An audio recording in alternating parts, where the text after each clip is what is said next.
Well, been offline for, oh, I don't know, 3 or 4 days or so, 5 days. Rats chewed the internet wire right in half, almost right in half, so I had to wait for Ryan to get the parts to fix it. He stretched the wire from his place over to my place, and then he put a tower up, and when it was all hooked up and running, I got pretty good speed for being out in the boondocks like this. So anyway, after he got that all fixed, he texted me and said it was back up, and I tested, and so yeah, I got, like I said, I got 7.0 megs, and the upload speed is still pretty slow, so I can't do lives yet, but you know, that's coming. Not a whole lot going on. It's going to be windy today, 20 to 30 mile per hour, and possibly higher gusts. So I kind of got the campsite ready for that. Put away the chairs and you know, secured everything so it doesn't blow away. I've had the telescope out the last 2 or 3 nights. And I didn't have any internet, so I was so bored that I figured I'd get that out and start looking around. Got some good shots of the moon, such as it is, and it's not full yet. What else? I got the 9mm lens finally working. Those that are astronomy buffs finally figured out how to get that working. It's a Meade telescope. They're out of business, so I can't get any new parts. But this finder scope that sits on the top, you know, to find it, has a red dot, and then you're supposed to do the red dot right in the center of what you want to be looking at, but it's off, and I can't seem to get it right. But compensate, you know, with the moon, it's a big target, so it doesn't have to be like spot on. Planets and stars and that, and it's got to be spot on, or you're not going to see it. So I don't know what I'm going to do about that yet. I might get a different kind that will work on it.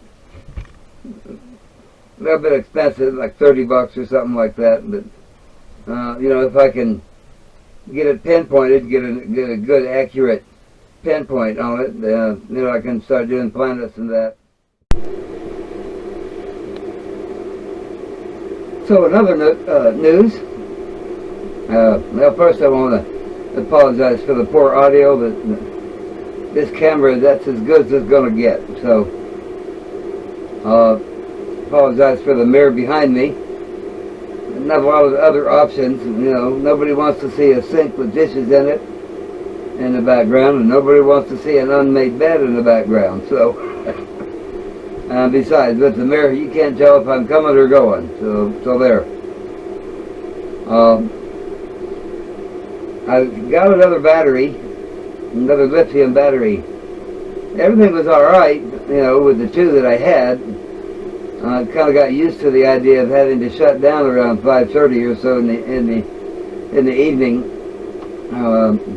You know, still have everything running.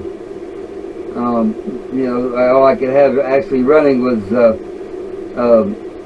my laptop and the refrigerator would run, but it uses some power, so I ended up, you know, getting it down to 0 degrees and then shutting it off.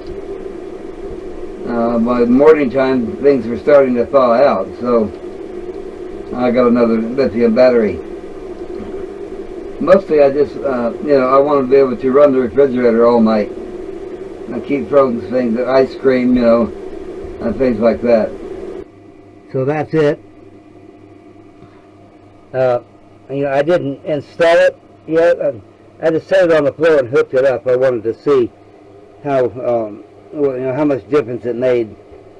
The cubby hole where the stove is supposed to be, it's got the 2 other lithiums in it, and then the power inverter. So, you know, it's just a temporary thing like that. I have to secure it before I go anywhere.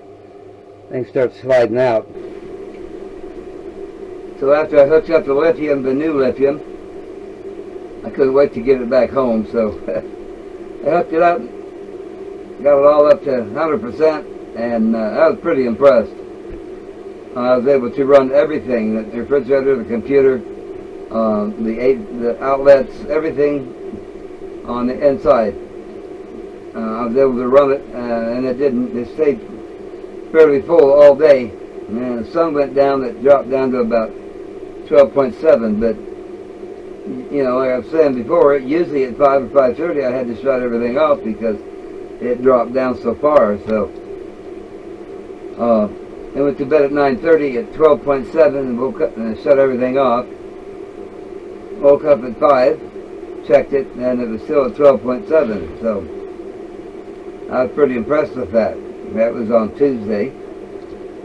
So Wednesday, I got it all charged up to 100%, and the trailer came with a air fryer. What do you call it? A convection oven, air fry, and bakes and broils, and all the bells and whistles, you know. So I turned that on and set it at 400, and the 3 Lithiums handled it. It dropped down to about 12.3, 12.4 for, you know, I let it run for about an hour. Turned it off, then it came back up. It was a nice, bright, sunny day. And then I used my little air fryer, made lunch, made some chicken in it, and then onion rings and that for dinner. That pulled it down to about 12.2, 12.3. It didn't recover. It stayed at 12.1, 12.2. And then I unplugged everything and went to bed, and it was 11.7. That's not good, and it's not really bad, but about 42 or 43%. So I used it a lot on Wednesday. I'm still pretty happy with it. So that was the idea is on the convection oven. I wanted to start, you know, baking cakes, and got to have my sweets, got to have cookies and cakes, you know, all that stuff. So yeah, it was a good investment, I guess. I only paid $188 for it, so I'm happy with that. So in other news, I don't know if you guys have heard about it or not, but BLM has decided that they're going to raise their prices on LTV, the long-term visitor areas. I didn't believe it at first. I couldn't think, you know, I was hearing $1,000 for the winter, and then it was $800, and I just couldn't believe that they would raise it that high. And last year there's a lot of rumors too about you can't have tents on BLM there anymore, and you know, just a whole bunch of stuff. As time went by, I got to look, and I went to the BLM site there, and the Yuma office is the one that controls all of that, the LTVs in Quartzite. And yeah, it's true. It's just a proposal so far. And I think the last thing I read was like $600 from September to April. That's a pretty big jump, and boy, there's a lot of people upset about it. So, you know, if they actually get it passed, we'll see what happens. But I can tell you one thing: I won't be there next winter. I'll be there this winter. It's going to stay the same this winter. But if it passes, I won't be there next winter. I'll find someplace else to go. Either that, or I'll just come back up here and stay the winter. I don't have the tent anymore, so you know, I can heat the trailer. That'll be a good thing. Get a little camp stove, you know, and all that. It looks like it had a camp stove in it at one time. They took it out and then patched the hole, filled the hole up with foam on the outside. It doesn't leak, but it sure is ugly. So, you know, we'll see about that. So I can't think of anything much else to say, so I'll just go ahead and cut it off. Before I do that, you guys that like the documentary series, I'll be doing those again too. So try to do the coffee chats like this one, updates, and then docu-series. Try to do a couple of them a week or so. We'll see what happens with that, though. It's a paid prescription, so I went ahead and I paid for it because, you know, you guys were saying that you liked it, so we'll just continue to do that. So anyway, I'll talk to you again soon. See ya.